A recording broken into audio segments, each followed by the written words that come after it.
DCP साहेब त्यांच्याकडे येतो.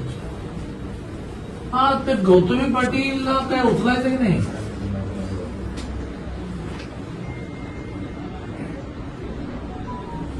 अरे हो, पण ती गाडी कोणाची तरी आहे की नाही?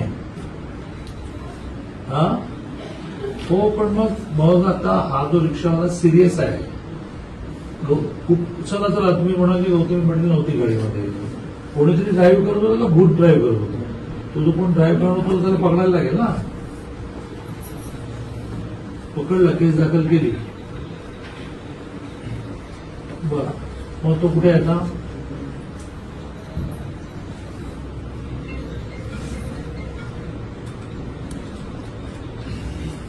मग ती गाडी कुठे आहे? गाडी जप्त करून टाका आणि ती गाडीची मालकीन नाही गौतमी पाटील असेल तिला नोटीस द्या की तुमच्या. मग मला तुम्ही काय करा, त्या बिचाराची मुलगी समोरून बसली आहे, तर तिला काय म्हणा, तू असेल गौतमी पाटील वगैरे, तू म्हणा त्यांचा खर्च तरी कर मग सगळं म्हणा. तुम्ही लक्ष घाला, तुम्ही लक्ष घाला.